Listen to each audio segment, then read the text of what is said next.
보통 우리가 가정하면 그 가정의 그 구성원은 어찌 됐든 이제 부모와 자식이 있잖아요.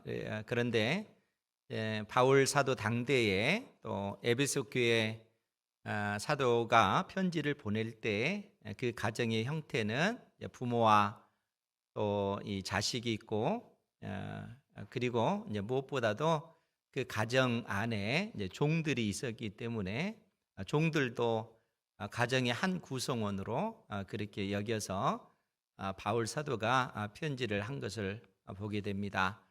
그래서 에베소서 5장 22절부터 또 6장 9절까지 그 내용을 보면 남편과 아내 또 부모와 자녀 또 상전과 주인에게 권하는 그러한 말씀을 볼 수가 있습니다. 그런데 핵심은 무엇인가라고 했을 때 우리가 그리스도를 경외하는 것처럼 경외함으로 피차 서로가 복종해야 된다라는 그러한 가르침입니다.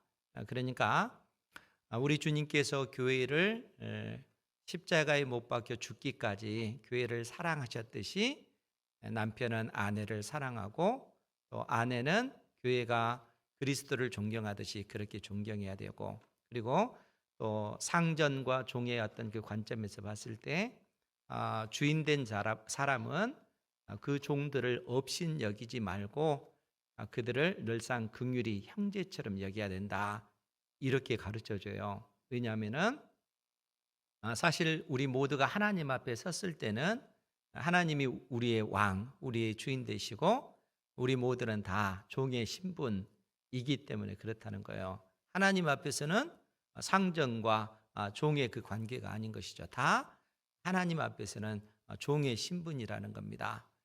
그래서 이 세상에서 권력 있다고 생각한 사람, 이 세상에서 상전이라고 생각한 사람들은 종된 사람을 업신 여기지 말고 그를 형제처럼 대해야 된다, 이런 가르침을 바울 사도가 이 교회들에게 또 가정에게 그렇게 주는 것입니다. 그런데 이제 특별히 오늘 본문의 말씀은 부모와 자식의 그 문제입니다. 그러니까 저의 기준으로 보면, 여러분들의 기준으로 놓고 보면 우리가 어떻게 부모를 사랑해야 되는지, 또 어떻게 자식들을 훈계해야 되는지, 그렇게 해야 하는 그 이유가 어디에 있는지 오늘 말씀을 통해서 바울 사도가 우리에게 교훈을 주고 있습니다. 그래서 1절 말씀에 바울 사도가 시작하기를 뭐라고 얘기를 하냐면은, 자녀들아 주 안에서 너희 부모에게 순종하라, 이것이 옳으니라, 이렇게 먼저 시작을 하고 있습니다.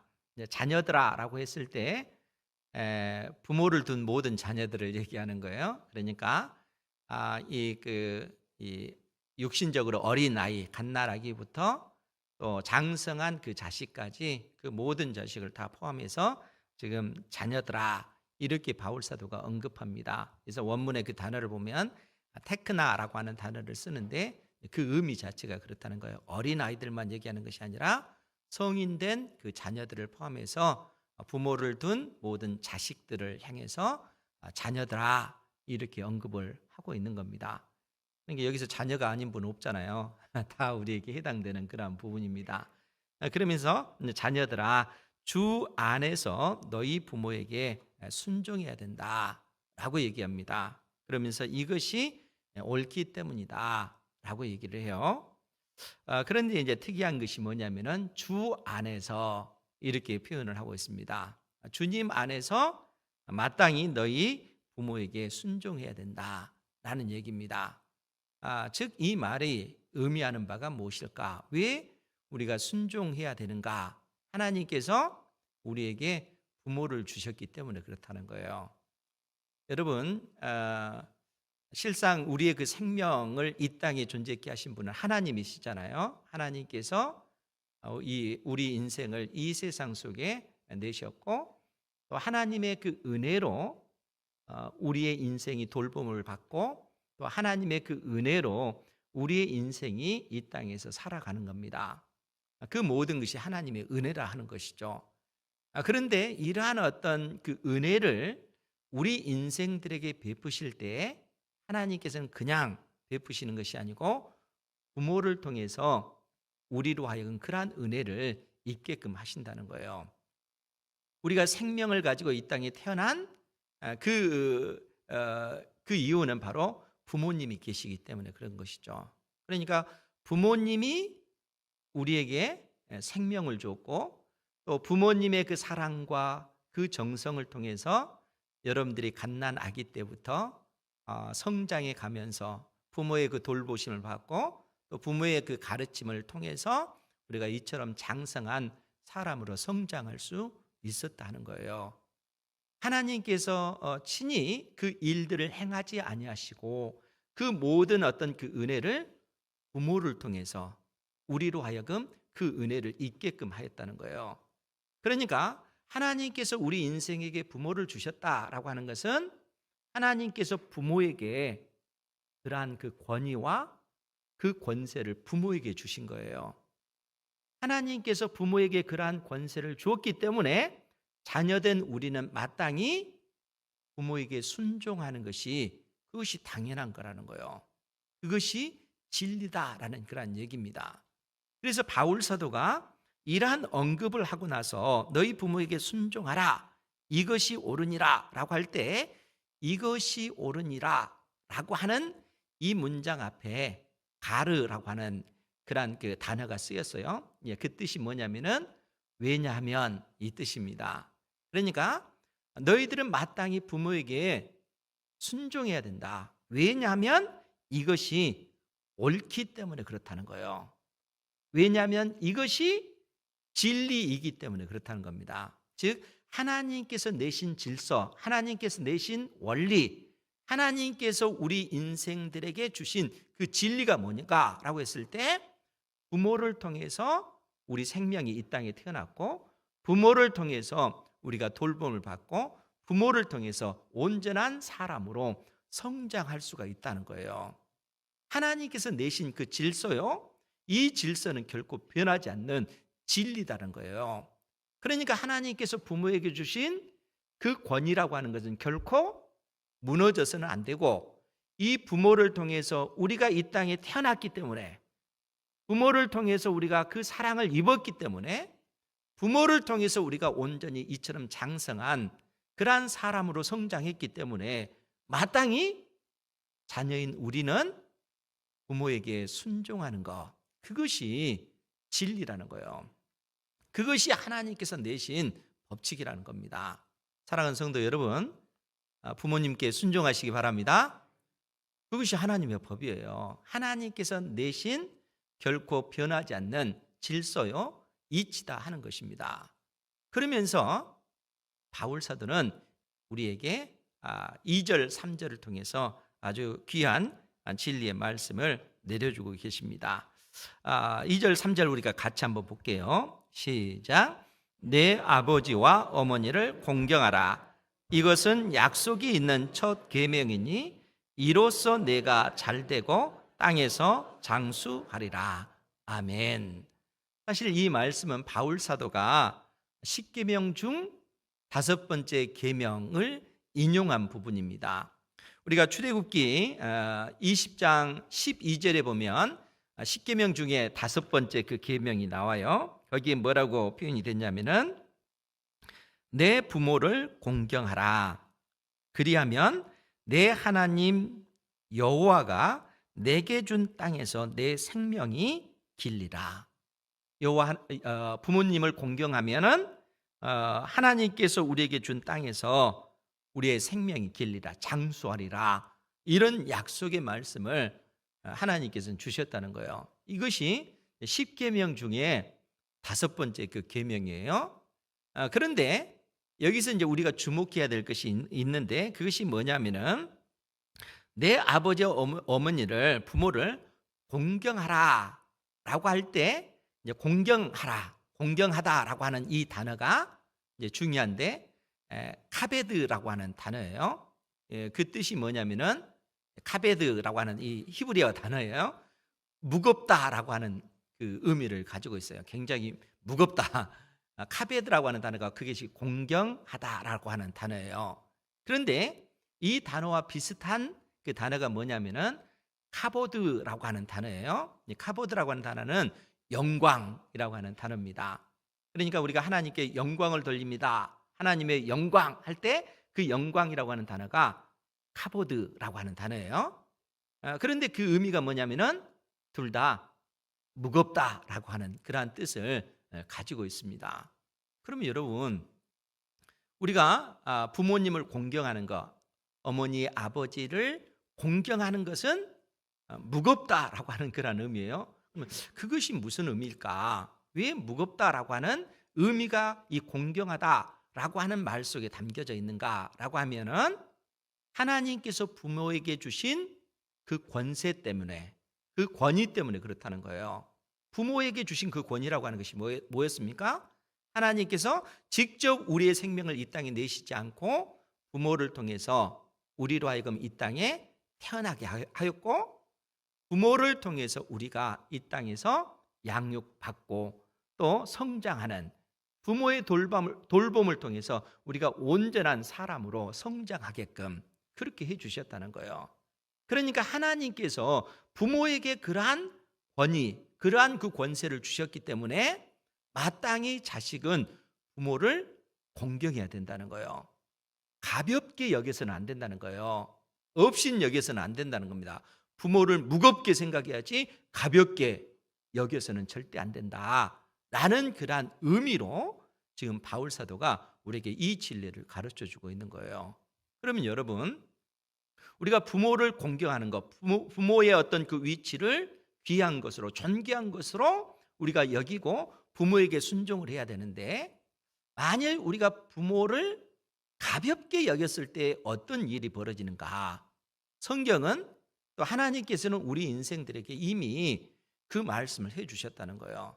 만일 우리가 부모님을 무겁게 존귀한 존재로 귀하게 여기지 아니하고 가볍게 여기고 없인 여겼을 때 하나님께서는 그러한 인생들에게 어떤 심판을 내리시는가, 어떤 벌을 내리시는가, 하나님께서 우리에게 말씀해 주고 계시다는 거예요. 잠언 23장 22절에 보면요, 어떤 말씀이 있냐면은 잠언 23장 22절에 보면은 우리 같이 한번 볼까요? 시작. 너를 낳은 아비에게 청종하고 내 늙은 어미를 경히 여기지 말지니라. 아멘. 지금 이제 보통 이 잠언 같은 경우는 평형법으로 쓰여져서 그 앞에 있는 어떤 문장을 다시 강조할 때 반복해서 그 의미를 쓰거든요. 그러니까 너를 낳은 아비에게 청종하고, 이 의미가 내 늙은 어미를 경히 가볍게 여기지 말지니라, 이렇게 언급하고 있다는 거예요. 그러니까 너를 낳은 아버지만을 의미하는 것이 아니라 너를 낳은 부모에게 청종하고 내 늙은 부모에게 경히 가볍게 여기지 말지니라, 이렇게 말씀해 주고 있다는 거예요. 그러면 여러분 한번 생각해 보세요. 너를 낳은 부모님에게 청종해라. 낳다라고 했을 때는 우리가 부모를 통해서 이 땅에 생명으로 이 땅에 태어나서 그 어렸을 때 그 어떤 그 개구쟁이들을 그 부모의 그 사랑과 돌봄 속에서 우리가 성장하는 거잖아요. 우리가 부모의 돌봄 속에서 건강하게, 또 부모의 그 가르침 속에서 부모의 희생을 통해서 우리가 배우고 익히고 온전한 그런 사람으로 그렇게 성장을 하게 됐다는 거예요. 이 일을 위해서 우리 어머니 아버지는 어때요? 엄청난 희생과 헌신과 본인은 드시지 않으면서 자식들을 먹이기 위해서 그처럼 희생하면서 자녀인 우리를 그처럼 성장하게끔 그렇게 했잖아요. 그런데 이제 그러한 어떤 그 은혜를 입고 우리가 이처럼 자라났는데, 그런 부모님들이 어때요? 세월이 가면은 그 연세가 드시고 이제 기력도 빠지시고, 그처럼 온전했던 그러한 정신들도 흐릿해지시고, 그렇게 바르게 판단했던 그 판단력도 흐르시고, 그처럼 강건하셨던 육체도 약해지니까 심히 연약해지잖아요. 그러한 어떤 상황이 되었을 때 자녀들이 그 부모를 대할 때 어떻게 해야 되겠어요? 여전히 우리가 사랑하고 존경을 해야 되겠죠. 그런데 지금 잠언의 기자는 내 늙은 어미를, 늙은 부모를 경히 여기지 말지니라. 가볍게 여기서는 안 된다는 거예요. 근데 젊은 날 부모님이 그처럼 어떤 혈기왕성하며 우리를 돌볼 때는 그 부모님을 존경하고 그렇게 했다가 연세가 드시고 심히 연약해졌을 때, 판단력도 흐려졌을 때, 아니 어떻게 그렇게 말하고 그렇게 행동해? 라고 구박하지 말고, 그러한 부모라 할지라도 존귀하게 여기고 하나님께서 주시는 그 부모의 어떤 그 권위 그 자체를 귀한 것으로 여겨야 된다는 거예요. 그것이 자녀들이 마땅히 부모에게 행할 그러한 모습이라는 거예요. 저희 그 아버지도 이제 6월 달에 돌아가셨잖아요. 벌써 10년이 되었는데, 그처럼 건강하셨던 분이 이제 노년에는 이제 투석 때문에 굉장히 힘드셨고, 나중에 걷는 것까지 굉장히 힘들어하셨어요. 그래서 병원에 입원할 때도 많고 그랬는데, 참 저 역시 그렇게 부모님의 사랑은 마음으로는 너무나 잘 아는데 그걸 겉으로 표현하는 것이 너무너무 힘든 거예요. 그래서 제가 개인적으로 연습을 했습니다. 어떤 연습을 했냐면은 아버지 사랑합니다. 혼자 연습을 했어요. 아버지 사랑합니다. 아버지 사랑합니다. 사실 이 말을 한다는 것이 제 세대에서는 굉장히 쑥스럽더라고요. 뭐 우리 장로님들도 그렇고 그리고 나이 드신 집사님들도 그 어머니한테는 그래도 할 수가 있어. 근데 아버지한테 아버지 사랑해요 이렇게 말하기가 그렇게 힘든 거예요. 그래서 혼자 막 연습을 했어요. 아버지 사랑합니다. 그래서 제일 먼저는 이제 얼굴을 안 보고 전화로 통화하면서 끝날 때 아버지 사랑합니다 이렇게 하고 딱 끝냈어요. 연습을 하다 보니까 조금씩 되잖아요. 그래서 나중에 이제 병원에 있을 때 가서 뭉클해지네요. 안아주면서 아버지 사랑해요. 이렇게 고백. 이게 제가 이렇게 감정이 이러면 안 되는데 그렇게 고백이 되어지더라고요. 그러니까 이게 쉽지는 않지만 사실 이 연습을 통해서 실상 우리가 해야 된다는 거예요. 저뿐만 아니라 살아계신 부모님 살아계시다면 더 늦기 전에 여러분들도 그렇게 연습하셔요. 그런 말 도저히 잘 입 밖으로 안 나오는데 연습하십시오. 저처럼 혼자 아버지 사랑합니다. 어머니 사랑합니다. 정 안 되면 전화로 아버지 사랑해요. 얼른 끊어버리세요.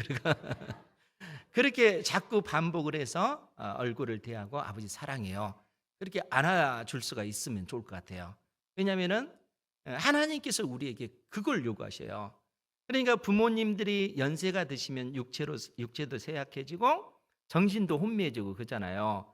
그리고 얼마나 약해집니까? 그러니까 그걸 구박하거나 타박하지 말고 그럴 때 내가 아기 때 자랄 때 우리 엄마 아버지가 나를 이처럼 사랑했구나, 이처럼 품어줬구나, 그것을 기억하셔야 돼요. 그리고 늙으신 그 부모님을 마치 아기 다루듯 그처럼 사랑하고 존경하고 돌보는 그런 모습으로 우리가 나아가야 된다는 거예요. 하나님께서 우리 인생에게 바로 그것을 요구하고 계시기 때문에 그런 것입니다. 그러니까 부모님을 존귀하게 여기지 않고 가볍게 여기는 그러한 사람들을 향해서 너를 낳은 아비에게 청종하고 내 늙은 어미를 경히 여기지 말지니라, 이렇게 권면하고 있다는 거예요. 그러나 만일 우리가 부모를 존귀하게 여기지 않고 가볍게 여기고 부모를 업신 여길 때 하나님께서는 그러한 인생들을 향해서 진노의 그 말씀을 이미 우리에게 주셨습니다. 출애굽기 21장에 보면, 출애굽기 21장 15절 말씀에 보면 뭐라고 기록이 됐냐면은 자기 아버지나 어머니를 치는 자는 반드시 죽일지니라. 자기 부모를 때리는 사람, 이처럼 표륜적인 그러한 사람이 있겠어요? 이러한 어떤 표륜을 향해서는 반드시 죽임으로써 그 사람의 그 죄가 그 사회에 영향 미치지 못하도록 그렇게 만들어라 라고 강력하게 하나님께서 하나님의 백성들에게 이 말씀을 주시는 거예요. 17절도 역시 마찬가지죠. 자기의 아버지나 어머니를 저주하는 자는 반드시 죽일지니라. 이처럼 엄격하게 하나님께서 이 말씀을 하신다는 거예요. 왜 그렇습니까? 자기 부모를 때리는 사람들, 자기 부모를 업신여기고 경멸하고 저주하는 그러한 사람들은 하나님께서 부모를 통해서 우리를 이 땅에 태어나게 하신 그 제도 자체, 그 질서 자체를 거부하고 하나님께 반역하고 대적하는 그러한 행위가 되기 때문에 그런 것입니다. 그러니까 그러한 사람들은 궁극적으로 하나님께서 진노의 그 심판을 내리신다라는 사실을 아주 명확하게 강력하게 이처럼 말씀하고 계셔요. 더더구나 잠언 30장 17절에 보면은 또 어떤 말씀이 있냐면은 잠언 30장 17절 말씀, 우리 같이 한번 이 부분도 볼까요? 시작. 아비를 조롱하며 어미 순종하기를 싫어하는 자의 눈은 골짜기의 까마귀에게 쪼이고 독수리 새끼에게 먹히리라. 아멘. 굉장히 무서운 말씀을 지금 하나님께서 해주고 계십니다. 아비를 조롱하고 자기 그 어미 순종하기를 싫어하는 자의 그 눈을 새로 하여금 파먹게 하겠다, 그 얘기잖아요. 그러니까 이 말이 무슨 얘기겠어요? 그만큼 하나님께서 내신 그 권위, 부모에게 주신 그 권위 자체를 인정하지 않고 자기 부모를 조롱하고 자기 부모를 업신여기는, 그렇게 그런 시각으로 바라보는 그 사람의 그 눈 자체를 하나님께서 이 까마귀를 통해서, 독수리 새끼를 통해서 파먹게 만들겠다. 즉 그 말은 그 사람의 인생은 비참하게 끝나게 될 것이다 라는 사실을 이렇게 말해주고 있다는 거예요. 그러니까 하나님께서 내신 그 부모의 그 권위를 인정하지 않고 부모를 공경하지 않고 순종하지 않는 그 사람의 그 인생의 그 결국은 결국 비참하게 끝나고 말 것이다 라는 사실을 이처럼 말씀해 주고 있다는 겁니다. 그러니까 우리가 하나님께서 우리에게 부모를 주셨다고 하는 것, 그 부모의 그 의미가 무엇인가 하는 것을 성경을 통해서, 하나님의 계시를 통해서 우리가 분명히 알고 정말 부모를 공경하는 그 마음으로 부모님께 효도해야 된다는 거예요. 이러한 삶을 사시기 바랍니다. 진짜로 효도하셔야 돼요. 그것이 하나님의 법이기 때문에 그렇다는 거예요. 그래서 바울 사도가 우리에게 교훈해 주기를, 에베소서 6장 2절 3절 다시 한번 보면, 내 아버지와 어머니를 공경해라. 그 부모님을 무겁게 생각해라. 그분을 존귀하게 여겨라. 이것은 약속이 있는 첫 계명이니 이로써 내가 잘되고 땅에서 장수하리라. 이렇게 말씀해 주고 있다는 거예요. 우리가 부모님께 효도하고 부모를 공경하면은 이것은 약속이 있는 첫 계명이다, 이렇게 얘기를 해요. 이 말씀의 의미가 뭘까? 지금 10계명 중 5번째 계명이 내 부모를 공경하라 라고 하는 말씀이에요. 그러니까 1계명부터 4계명까지는 우리가 절대적으로 하나님을 어떻게 사랑할 것인가, 하나님 사랑과 관련된 것이라면 5계명부터 10계명은 이웃 사랑과 관련되는 거예요. 그러니까 성경에서 말하는 이웃의 그 범위는 나를 제외한 모든 인생들을 이웃의 범주에 두고 있습니다. 그리고 그 이웃 중에 첫 번째가 뭔가 라고 했을 때 부모님이라는 거예요. 그리고 부모님을 공경하는 것, 부모님께 효도하는 그러한 사람에게 하나님께서 아예 약속으로, 복으로 우리에게 약속을 해 주셨습니다. 부모님께 효도하는 사람들, 부모를 공경하는 그 사람에게는 이로써 내가 잘되고 땅에서 장수하리라. 너의 삶이 형통하고 너의 삶이 이 땅에서 장수하게 될, 장수의 그 복을 누릴 것이다, 이런 약속을 해 주셨다는 거예요. 근데 여러분 생각 한번 해보세요. 근데 문제가 있어요.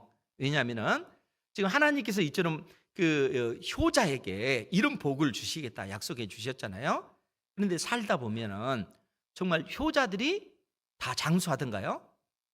또 그건 아니잖아요. 그잖아요. 정말 효자인데 그 효자인 아들이 부모님보다 먼저 이 세상을 떠나는 경우도 있잖아요. 그럼 여러분 이 말씀이 어떻게 된 걸까요? 이런 고민이 생기잖아요. 근데 여러분 생각해 보세요. 하나님께서 이 십계명 말씀을 주실 때 지금 이스라엘 백성들은 약속의 땅 가나안 땅에 들어가지 않는 상태예요. 그리고 너희들이 하나님과 맺은 언약에 신실하고 그 언약법 중에 하나인 부모를 공경하고 사랑하게 될 때 너희들이 하나님께서 친히 다스리시는 그 땅, 가나안 땅이라고 하는 것은 그냥 땅이 아니고 하나님의 통치와 다스림이 있는 그 땅, 하나님이 왕이신 그 땅, 하나님의 그 나라 자체를 의미하는 거예요. 그 땅에 너희들이 들어가서 그 땅에서 잘되고 그 땅에서 장수하리라 라고 하는 약속의 말씀을 주신 거라는 겁니다. 즉 무슨 얘기냐면은 하나님께서 친히 택한 자녀들 가운데 부모님의 그 권위를 우리가 온전히 인정할 뿐만 아니라 부모님을 존귀 여기고 부모님이 연약하다 할지라도 하나님의 그 사랑으로 그 부모를 섬기고 그 부모님께 효도하는 그 자녀의 그 삶을 하나님께서는 돌보신다는 거예요. 친히 그 사람의 인생을 돌보시고 궁극적으로 영원한 하나님의 나라를 상속받게 해주시는 이런 놀라운 은혜를 입게 해주신다는 겁니다. 그러니까 일반적으로 하나님께서 하나님을 경외하는 믿음의 그 백성들, 그 자녀들에게 이 땅에서도 형통하게 하실 뿐만 아니라 궁극적으로는 영원한 하나님의 나라, 천국을 상속받는 이 은혜를 있게끔 해주신다는 거예요. 그러나 하나님의 그 권위, 하나님께서 부모에게 주신 그 권위를 인정하지 아니하고 그 부모님을 그 조롱하고 부모님을 업신 여기는 자들의 그 눈은 어떻게 한다고 했어요? 그 새들이 그 눈을 파먹는다. 비참하게 그 인생은 끝나고 만다. 이것이 하나님의 말씀이잖아요. 그러니까 이 말씀과 실상 대비해서 하나님을 경외하고 하나님께서 우리 인생들에게 주신 그 제도를 인정하고 무엇보다도 부모님에게 주신 그 권세와 그 이 권위를 우리가 인정하고 부모님을 공경하고 부모님께 순종하는 사람에게 하나님께서 이처럼 놀라운 약속을 해주셨다는 거예요. 이 복이 진리인 줄 믿으시기 바랍니다. 하나님께서 약속으로 우리에게 주셨다는 거예요. 그 약속의 말씀을 의지하여 우리가 믿음으로 행해 나가면 하나님께서 우리의 인생을 기억하시고 우리에게 복을 내려주시겠다라고 하는 약속입니다. 이 약속의 말씀을 의지하여 믿음의 길을 걸어가는 여러분들 되시기 바랍니다. 그러면서 하나님께서 우리에게 자녀들에 관한 그 교훈을 말씀해 주십니다. 4절 말씀인데 같이 한번 보겠습니다. 에베소서 6장 4절 시작. 또 아비들아 너희 자녀를 노엽게 하지 말고 오직 주의 교훈과 훈계로 양육하라. 아멘. 부모인 우리에게 하나님께서 말씀하시기를 아비들아. 여기서 아비들은 아버지만 얘기하는 거 아니에요. 물론 원문의 그 단어는 아버지를 의미합니다. 근데 이 아버지들은 자녀의 그 교육, 가르침을 책임지는 의미에서 이제 아버지가 이때 당시는 다 그것을 교육을 했으니까, 그러니까 아버지만 해당되는 것이 아니고 아버지, 어머니 다 해당되는 말이에요. 그러니까 너희 부모들아, 너희 자녀를 노엽게 하지 말고. 왜 노엽게 하지 말라고 했을까요? 부모된 우리가 자녀들을 노엽게 하기 때문에 그런 거예요. 그러면서 오직 주의 교훈과 훈계로 양육해라. 즉 왜 우리가 자녀를 노엽게 하는가라고 했을 때 이 표현의 의미가 자녀들이 누구의 소유인가 하는 거예요. 부모인 우리는 또 하나님을 알기 전에 우리는 늘상 부모는 또 한국적 정서도 그런 것 같아요. 부모 입장에서 자식은 꼭 자기 소유처럼 그렇게 생각을 해요. 그런데 자기 소유가 아니라는 겁니다. 지금 바울 사도가 계속해서 우리에게 교훈해 주는 것은 주 안에서, 주님 안에서 이 표현을 쓰고 있어요. 그럼 주님 안에서, 주님이라고 하는 뜻이 뭐라고 했어요? 예수님이 나의 주님이십니다 라고 할 때 예수님은 나의 주인이십니다. 예수님 나의 왕이십니다. 예수님 나의 주인이시라는 거예요. 그럼 왜 예수님이 우리의 주인이 됐을까요? 여러분, 예수님을 믿기 전에 우리의 그 신분은, 우리의 주인은 죄와 사망이 우리의 주인이었다는 거예요. 사망 권세가 왕노릇하기 때문에. 그래서 이 사망 권세 아래 모든 인생들이 다 있었기 때문에 죽음으로써 영원한 그러한 어떤 그 지옥의 심판을 받을 수밖에 없는, 우리는 죄의 종이고 사망의 종이었다는 거예요. 그런 우리에게 예수님께서 오셔서 십자가에 못 박혀 죽으심으로 예수님의 십자가의 그 피값으로, 그 피값을 지불하고 우리를 사망 권세에서 건져내사 하나님의 아들의 나라, 그의 아들의 나라로 우리를 옮겨주셨다는 거예요. 더 이상 사망이 왕노릇하지 못하고 하나님께서 우리에게 베푸신 은혜가 우리를 왕노릇하는 거예요. 그래서 예수님이 우리의 주인 되시는 거예요. 예수님이 피값으로 우리를 사셨기 때문에. 그러니까 우리는 예수님의 종인 것이죠. 종의 신분이라는 거예요. 그런데 종된 우리가 우리의 그 자식들을 마치 주님의 것이 아니고 내 것인 양 그렇게 소유하려고 내 뜻대로 그 자녀들의 삶을 만들어 가려고 그렇게 하잖아요. 그런 이 하나님의 그 자녀들, 부모들아 너희 자녀를 노엽게 하지 말고 그 자녀들을 양육함에 있어서는 오직 주님의 교훈과 훈계로 양육해야 된다. 왜냐하면 주님의 것이기 때문에. 그래서 주님의 말씀으로 양육하고 훈계해야 된다는 거예요. 그것이 이 땅에서 하나님의 자녀들이 살아가는 삶의 도리고, 이러한 삶을 살아갈 때 그 가정이 행복한 믿음의 그 가정, 하나님의 은혜를 입는 그러한 가정이 되어진다는 거예요. 그런데 여러분 생각해 보세요.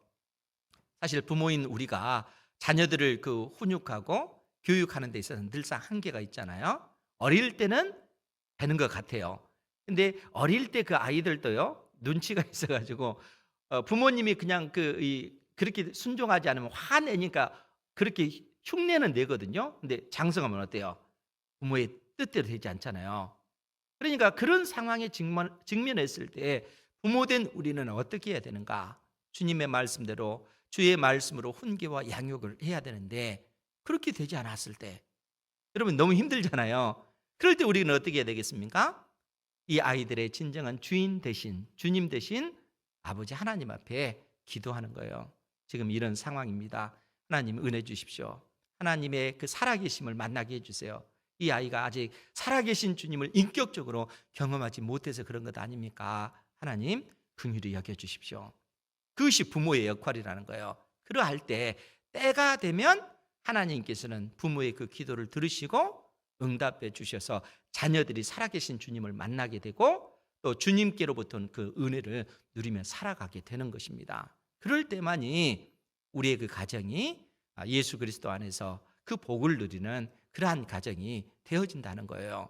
오늘 하나님께서 부모의 그 역할, 자식의 그 역할이 어떠한 것인가 하는 사실을 다시 한번 깨닫고 하나님의 자녀답게 믿음의 길을 걸어가는 은혜가 있기를 주님의 이름으로 축원드립니다.